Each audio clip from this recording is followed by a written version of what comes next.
হঠাৎ মাথার থেকে খসে পড়বে, বিনা কারণে তুমি বুঝবে ওয়াজেদ আলী পৃথিবীতে আর নাই। ও ভাই, যেখানেই থাকো না কেন আমার জানাজাটা তুমি পড়ায়ো। এই কথা বললেন। উনি বললেন, ও ভাই, কি ক্ষমতা, কি পাওয়ার আল্লাহ দিয়েছে, কত বড় ওলি আপনি। এটা যদি ঠিকই হয়ে যায়, ওলিদের জবান দিয়ে যাবারায় আল্লাহ তাই করে। জোরে গান সুবহানাল্লাহ। একদিন হুগলি থেকে ট্রেনে উঠে উনি অনেক দূর চলে গেছেন, আবার এক স্টেশনে গিয়ে ওখান থেকে আরেক জায়গায় চলে যাবেন। বহু দূরে একটা মাহফিল, সাথে 13-14-15 জন সফর সঙ্গী আছে। ট্রেনের উপর উঠার পরেই দেখে ফাঁকা, অথচ হঠাৎ করে পাগড়ি সলমল করে খসে গেল। তাড়াতাড়ি বললেন ট্রেন ছাড়বে, ট্রেন স্টার্ট দেওয়া আছে, এখনো ছাড়েনি।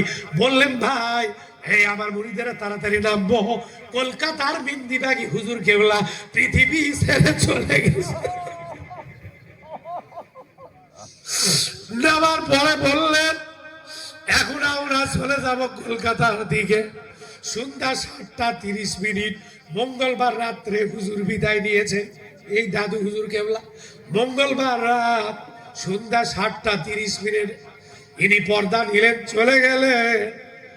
গোসল রাত্রেই দিয়ে দেওয়া হলো। পরের দিন ওনাকে রেখে দেওয়া হলো। জানাজা কে পড়াবে? জানাজানি করা ছিল, ওসিয়ত করা আছে। ওই ফুরফুরা শরীফের ওই হুজুর কেবলা সঙ্গী সাথী যেই কয়টা ওনার সাথে ছিল, ওই কয়টাকে নিয়ে বহু চেষ্টা করেছে তাড়াতাড়ি আসার জন্য। মানুষেরা কষ্ট পাবে, হাজার হাজার লক্ষ লক্ষ মানুষ জানাজার জন্য অপেক্ষা করে। অবশেষে পৌঁছে গেলেন।